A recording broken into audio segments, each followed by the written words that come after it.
Esse mês estamos falando aí de perdão, né? E hoje o nosso tema é: quem não perdoa não é perdoado. Esse subtema do grande tema, né? Perda total, ele vem influenciar, que é: você deve perdoar porque um dia Deus te perdoou. Mas antes de começar essa história, eu quero começar falando de uma outra história. Eu quero começar falando uma história de um cara chamado, eu anotei aqui o nome do indivíduo, que é William Chester Minor, ou Dr. Minor. Dr. Minor, ele foi um grande cirurgião em 1870, né? Quando ele nasceu, ele se formou tal, e foi ele nasceu nos Estados Unidos e foi para a Inglaterra para lutar então juntos na Batalha do Deserto, tal, como cirurgião. E esse cara, ele chegou lá nessa guerra e ele viu muitas mortes, muito daquilo que ele nunca tinha vivenciado, nunca tinha vivido um ambiente de guerra. E isso criou nele uma paranoia, né? Uma esquizofrenia muito grande. E ele, quando retornou para a Inglaterra, então, ele achava que tinha pessoas que o estavam perseguindo. E numa certa noite, encontra um cara correndo pela rua, andando pela rua, que estava voltando do seu trabalho. Esse cara se chamava Mehmet. E esse cara era um pai de 6 filhos. Ao voltar para casa, ele encontra então com o Dr. Minor. E o Dr. Minor acha que ele é um dos seus inimigos de guerra. Passa por um bom tempo correndo atrás desse cara com uma arma, até que então, na porta da sua casa, nos braços da sua esposa, Elisa, ele acaba deferindo tiros e mata Mehmet. E esse cara, Dr. Minor, ele acaba sendo preso, porém, no seu julgamento, ele foi considerado inocente, porque foi detectado nele insanidade. Mas Elisa, com seus 6 filhos, fica então ao léu, desprovida de recursos, porque quem sustentava a casa era o seu esposo Mehmet. Então o Dr. Minor vai para um manicômio, para um lugar de tratamento, onde ele se depara então ali com um processo de tentar fazer com que ele seja curado. E nesse processo então ele encontra, e por que esse cara é tão importante para nós? Porque foi ele, juntamente com o Murray, que fez o dicionário de Oxford, né? Então, passado um bom tempo, ele foi um dos maiores fabricantes aí de palavras para esse dicionário. Mas teve um período dessa vida desse Dr. Minor nesse manicômio, em que ele é afrontado com uma pessoa chamada Elisa. Elisa procura Dr. Minor no manicômio, a fim de olhar para o rosto desse cara e efetivamente cobrar dele a dívida com que ele tinha com ela. E fazer então com que ele pague, né, com a sua moral caída, a dívida que ele tinha com ela, que foi ele ter roubado a vida do seu marido. Como o Dr. Minor poderia pagar a perda de alguém? Como o Dr. Minor poderia comprar ou resgatar a dívida que ele acabou chamando para si quando matou Mehmet? Minor, ele doa todos os seus bens. Ele era um homem muito abastado. Ele doa todos os seus bens para Elisa, para cuidar dos seus filhos.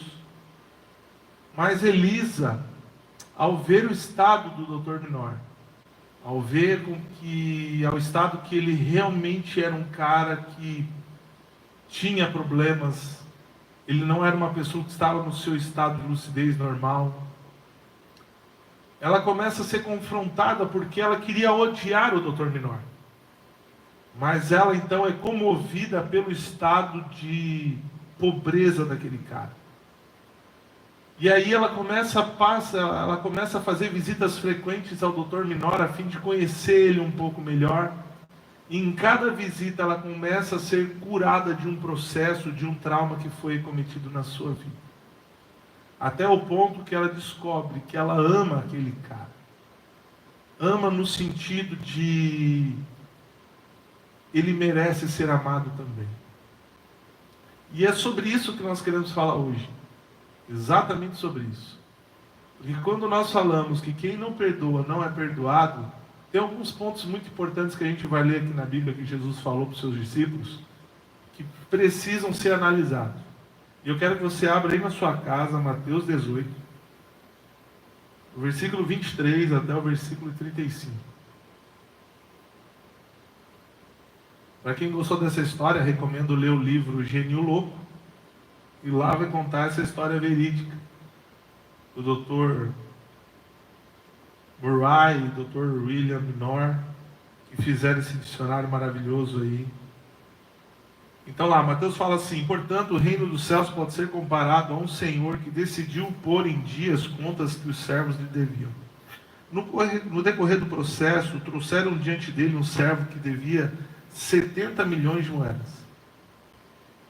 Uma vez que o homem não tinha como pagar, o Senhor ordenou que ele, sua esposa, seus filhos e todos os seus bens fossem vendidos a fim de quitar a dívida. O homem se curvou diante do Senhor e suplicou: por favor, tenha paciência comigo, eu pagarei tudo. O Senhor teve compaixão dele, soltou e perdoou-lhe a dívida. 28. No entanto, quando o servo saiu da presença do Senhor, foi procurar outro servo, ou um conservo, que trabalhava com ele e lhe devia algumas moedas, 100 moedas de prata. Agarrou ele então pelo pescoço e exigiu que ele pagasse de imediato. O servo se curvou diante dele e suplicou: tenha paciência comigo, e eu pagarei tudo. O credor, porém, não estava disposto a esperar. Mandou que o homem fosse lançado na prisão até que tivesse pago toda a dívida. Quando outros servos, companheiros dele, viram isso, ficaram tristes. Foram ao Senhor e lhe contaram tudo o que havia acontecido. Então o Senhor chamou o homem cuja dívida ele havia perdoado e disse: servo mau, eu perdoei sua imensa dívida, porque você me implorou. Acaso você não deveria ter misericórdia de seu companheiro, como eu tive misericórdia de você? E irado, o Senhor mandou o homem à prisão para ser torturado até que lhe pagasse toda a dívida. Assim também, meu Pai Celestial fará com vocês, caso se recusem a perdoar de coração os seus irmãos. Forte isso, não é? Então, um dia Pedro estava em Cafarnaum, junto com Jesus. E lá em Cafarnaum, então, Jesus começa a dar alguns ensinamentos. E é muito interessante o capítulo 18, porque ali existem vários passos que Jesus transcreve falando a respeito de alguns ensinamentos importantes. O primeiro do capítulo 18, ele fala sobre ser igual criança e ter um coração humilde igual criança. E quando ele começa falando sobre isso, eu tenho algumas filhas, tenho 3 filhas, e quando elas são pequenas é uma coisa que a gente sempre repara. Quando chega seus amiguinhos lá em casa, um vai numa brincadeira, machuca, dá um empurrão, dá um embaço, quer um boneco, ela chora, fica triste, deu um amiguinho, me desculpa, e ela, desculpe, e eles começam a rir e vão brincar. Eles não guardam para si ressentimentos, porque existe uma pureza e uma humildade nos seus corações que não permite que eles sejam afrontados pela arrogância, pela soberba. Então Jesus continua o seu caminho ali de explicação, e ele fala sobre as 100 ovelhas, e depois ele entra num outro tema muito importante, que ele fala sobre como você se consertar com o seu irmão. E tem uma coisa muito interessante, Jesus fala no versículo 15 de Mateus 18, que é o seguinte: se um irmão pecar contra você, fale com ele em particular, chame-lhe atenção para o erro. Se ele o ouvir, você terá recuperado seu irmão. Eu vou repetir: se um irmão pecar contra você, fale com ele em particular e chame-lhe atenção para o erro. Se ele o ouvir, você terá recuperado seu irmão.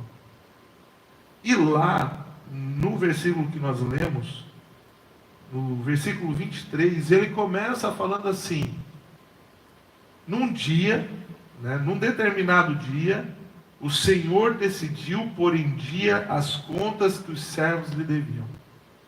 Isso aqui é algo muito importante que você precisa se ater. Lembra da história do Dr. Minor? Ele estava no manicômio, cheio de culpas por ter matado uma pessoa indevidamente. Mas quem foi falar com o Dr. Minor? Foi Elisa. Ela cumpriu exatamente o que Jesus orienta aqui. Quando alguém te machuca, muitas vezes o nosso coração arrogante, o nosso coração mais soberbo, o nosso coração inflamado com a dor daquela machucadura, nós entramos num senso de justiça tão grande que a gente espera o outro vir falar com a gente. Pô, mas aquele cara me machucou, aquela pessoa me lesionou. E ela é tão arrogante que ela nem veio me pedir perdão. Ela é tão soberba que ela não está nem aí para mim, ela simplesmente me negligencia. Esqueceu do fato que ela me machucou. Nós endurecemos tanto o nosso coração e nós não nos percebemos aos detalhes que a palavra de Deus fala. Se você foi machucado por alguém, você que foi ferido, você que foi machucado, você que foi lesionado, você que perdeu, você deve ir lá e cobrar essa dívida. Mas Jesus, então, antes de você tomar qualquer decisão precipitada, ele dá o exemplo dele mesmo. E ele fala o seguinte: você estava morto por toda a eternidade. Você era uma pessoa que estava destinada a ir para o inferno, porque você estava com um pecado dentro do seu coração. Não existia vida em você, só existia morte. Só existia solidão. Só existia escuridão. Mas Jesus, então, ele desce do trono, morre no seu lugar, ressuscita, vai lá no inferno antes de ressuscitar, pega a chave da mão do diabo, né, escancara o inferno e retira todos aqueles com ele, leva junto com ele para o paraíso, volta para a terra, ascende com Deus. Por que Jesus fez tudo isso? Você não tinha o direito de herdar o céu. Você não tinha o direito algum de herdar o céu. Porque você perdeu o seu direito quando você errou e pecou. Quando você feriu a santidade do Senhor. Mas Ele então morre e decide perdoar uma conta que você nunca poderia pagar sozinho. Nunca você poderia levar o tempo que fosse. Você nunca cumpriria a estatura de justiça que você precisaria cumprir para estar justificado perante o trono de Deus. Mas Jesus pagou uma dívida sua, por você. Ele fez isso por amar você. E o que Ele fez por você, fez com que houvesse um reflexo sobre toda a eternidade. O perdão que Ele colocou sobre você não tem preço. E valor algum poderia cobrir. Agora eu te pergunto, o que fizeram para você que é tão caro, a ponto de ser mais caro do que aquilo que Jesus perdoou em você? Daquilo que Jesus pagou por você. O que é mais caro do que isso? Muitas vezes nós banalizamos o nome de Jesus e o seu sangue. Uma pessoa simplesmente, uma pequena palavra, num dia de irritação, aquela pessoa não acordou bem, né? Mulheres vivem com TPM, toda aquela afronta hormonal, né? 7 dias por mês. Às vezes a pessoa não acordou legal, e você se atravessou na frente dela e ela te deu um empurrão. E você toma aquilo como uma ferida eterna. Como uma ferida que a pessoa, parece que ela enfiou uma faca em você. Parece que ela tentou te roubar a vida. E você talvez não fala por anos com essa pessoa por conta de um detalhe tão bobo. Ah, Júnior, mas você não está entendendo o que eu tenho no meu coração. Talvez você um dia foi roubado a tua pureza. Veio um homem mau e roubou tua pureza. Veio uma mulher má e roubou tua inocência. Veio uma pessoa e tocou no seu corpo quando você era criança. Você se sentiu desprotegida e você se sentiu roubada porque você começou a ter nojo de você mesmo. Você começou a olhar para homens com um olhar onde até hoje você tem até dificuldade no seu casamento por conta daquilo. Talvez uma mulher ou um homem maldoso entrou dentro da sua casa e roubou o seu pai de você ou roubou a sua mãe de você. Talvez alguém entrou dentro da sua casa e matou alguém que você ama. Eu não sei o que foi. Mas assim como o Dr. Minor, quando nós olhamos para o coração das pessoas que nos machucaram, como Elisa fez, ela detectou dentro do coração daquele homem a necessidade de Deus. Garanto para você que todas as pessoas que te machucaram um dia, elas precisam de Deus tanto quanto você. Elas precisam ser perdoadas por Deus, assim como você foi. E elas não entendem, talvez nunca entenderão o amor de Deus feito naquela cruz e demonstrado naquela cruz, porque você que foi machucado decidiu roubar delas o direito da justiça. Se você não decidir perder, você nunca poderá ser perdoado por Jesus. Que isso, Júnior? Abra lá em Mateus 6, versículo 14 e 15. Eu acho muito legal o Pai Nosso. O Pai Nosso, ele começa a falar um modelo de oração. Lá no 12 ele fala: perdoai as nossas ofensas, assim como nós perdoamos a quem nos tem ofendido. E não deixei-nos cair em tentação, mas livra-nos do mal, porque teu reino, poder para todos sempre. Amém. Jesus finaliza a oração no 11. No 13.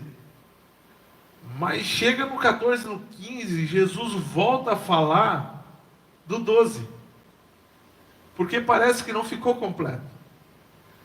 E ele fala assim: porque esse perdoai as minhas ofensas, espera aí, é muito sério isso, deixa eu voltar um pouquinho. Ele voltou falando no 14, no 15, falando assim: se o Pai Celestial os perdoar,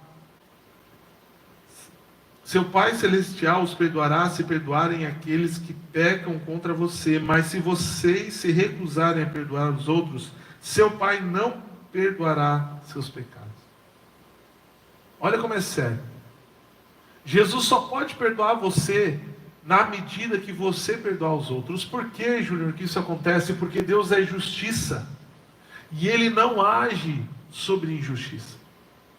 Se Ele perdoou uma dívida sua, você tem a obrigação de perdoar tudo o que fizerem contra você. Você tem o dever de perdoar tudo o que fizerem contra você. Não segure nada para si. Porque quando você segura um ato de injustiça, você está se colocando do tamanho de Deus. Você está se achando maior do que Jesus. Como assim, Júnior? Porque Jesus não decidiu segurar. Ele liberou. Ele nos liberou. Ele abriu mão dos nossos erros. Ele falou assim: sobre vocês não cairá mais pecado algum, porque vocês se arrependerem, o meu sangue está sobre vocês, e eu perdoei vocês.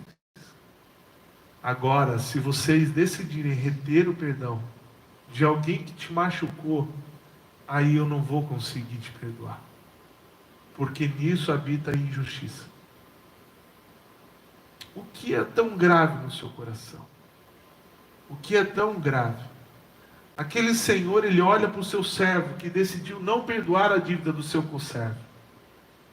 E lá no versículo 33 ele fala assim: acaso você não devia ter misericórdia do seu companheiro, como eu tive misericórdia de você? Olha a pergunta que ele faz para o servo. Essa pergunta, talvez você ache que ela caiu aleatoriamente nesse texto. Mas se você morrer hoje, se você chegar diante do tribunal de Cristo, Cristo vai mostrar para você a história da sua vida. Ele vai olhar nos teus olhos. E Ele vai fazer exatamente essa pergunta. Acaso você não deveria ter misericórdia daquela pessoa que te machucou, que te maltratou, que te criou um dano? Como eu terei misericórdia de você? O fim da vida desse servo foi que o Senhor mandou que aquele homem fosse jogado na prisão para ser torturado. Essa parábola fala que nesse momento do inferno, as pessoas que não perdoam não serão dignas do céu. O que te custa tanto? O que te custa tanto? Nesse momento de quarentena, nós temos tido a possibilidade de refletir muitas coisas na nossa vida. Nós temos tido a possibilidade de refletir sobre coisas que aconteceram e que ainda precisam ser alinhadas. Assim como esse Senhor que um dia decidiu colocar as coisas em dia, você precisa entender que chegou o tempo de você colocar as coisas em dia na sua vida. Talvez você foi postergando dia após dia, você foi deixando rolar dívidas que as pessoas tinham com você. Mas chegou o momento de você ir lá e não cobrar, mas devolver. E é você que vai ter que procurar essa pessoa. É você que vai ter que procurar essa pessoa. A Bíblia não fala daqueles que deveram vir procurar aqueles que devem. Não, você que está se sentindo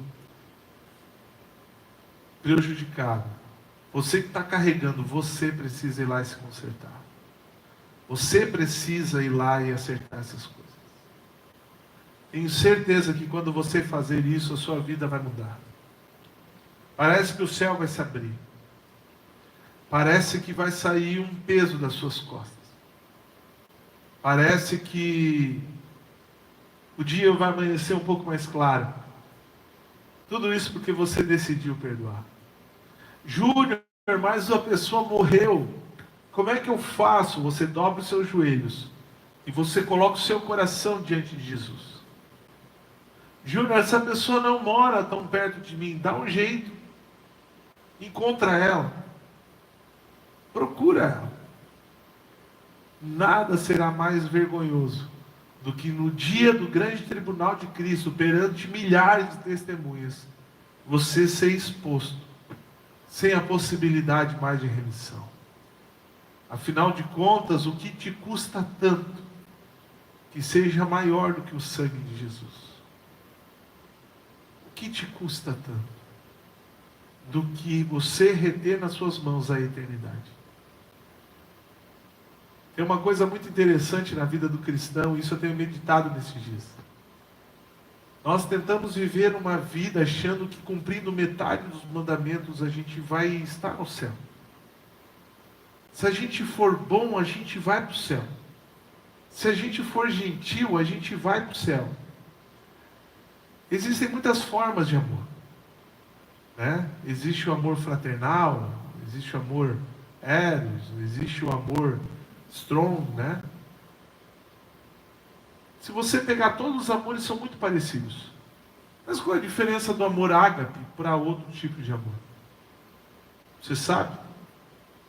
A diferença entre o amor ágape para todos os outros amores é porque o amor ágape, ele se sustenta só em um princípio, chamado obediência. Você pode ser bom, gentil, ter uma boa vida, mas se você não obedecer os mandamentos de Jesus, você não vai ter a possibilidade de entrar no céu. Se você é uma pessoa boa, se você é uma pessoa gentil, mas você rouba, você não vai poder entrar no céu. Você pode ser a melhor pessoa do mundo, mas se você não perdoar as pessoas como a Bíblia manda você perdoar, você não terá direito ao céu. Se você quiser que o sangue de Jesus venha sobre a sua vida, experimentar tudo que Deus tem para você, decida perdoar hoje. Nós estamos falando de esconderijo. Estamos nos escondendo na sombra do Onipotente.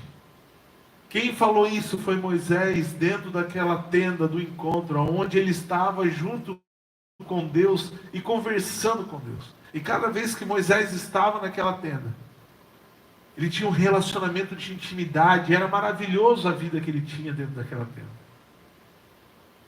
Mas Moisés, antes de cometer tudo isso, antes de estar nessa tenda, antes de estar escondido, antes de experimentar, ele teve que liberar perdão para pessoas. Afinal de contas, teve pessoas que passaram e aprisionaram e seguraram a vida de Moisés por anos. E foi um cara que teve uma vida muito dura. Mas ele decidiu e ele entendeu que era necessário perdoar. Olhe para Cristo. Cristo está esperando você tomar uma decisão. Cristo está esperando a sua resposta. Não importa qual o tamanho daquilo que foi provocado na sua vida.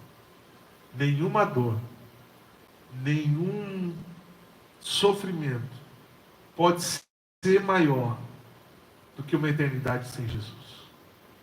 Ele mandou você perdoar. E você só será perdoado quando você decidir perdoar. Capture essa palavra para você. Tenha o encorajamento necessário para que você possa viver em paz. Tenha o encorajamento necessário. Você tem todo o direito de sofrer. Você tem todo o direito de estragar a sua vida. Muitos filósofos, esqueci o nome daquele cara que fala isso. Mas tem um filósofo que fala exatamente sobre isso. Ele fala assim: você tem o direito de estragar a sua vida porque a sua vida é sua. Mas se você entendeu que você só conseguiria ser feliz com Jesus, então entregue a sua vida para Jesus.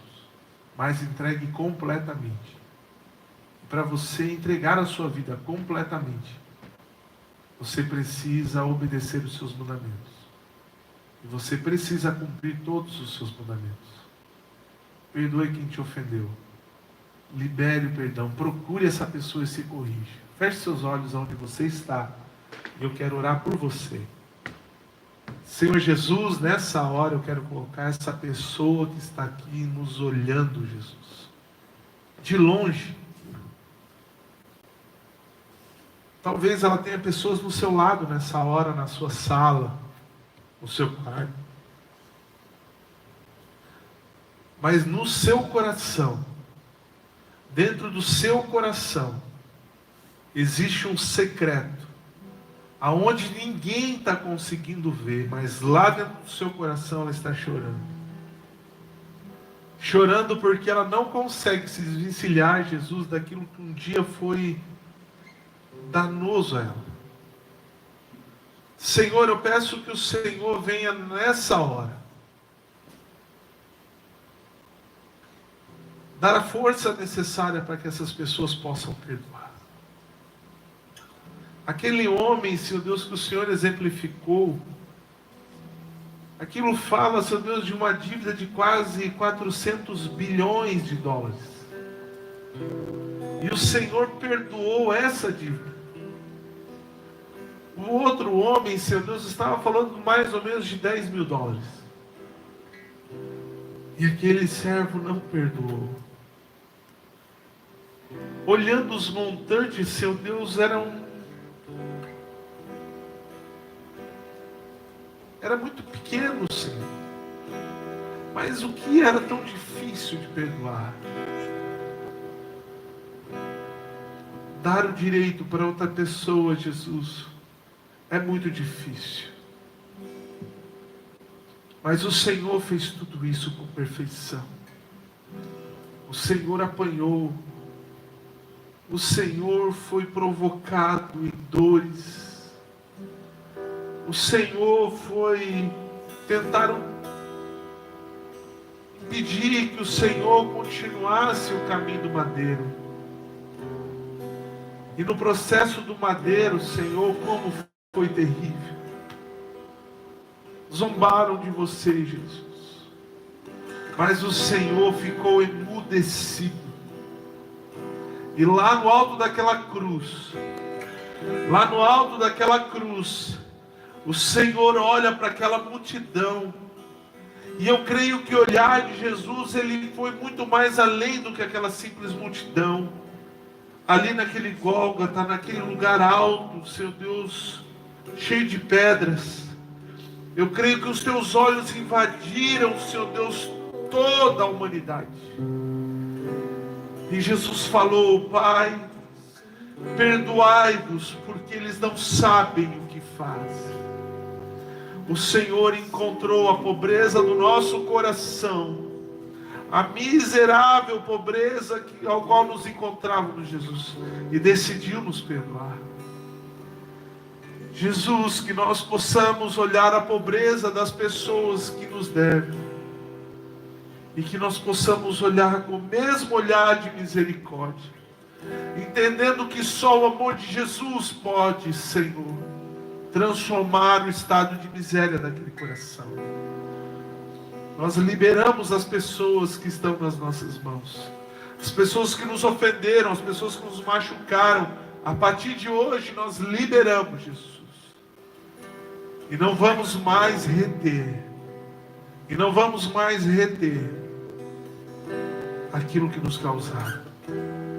Nós liberamos essas pessoas no nome de Jesus.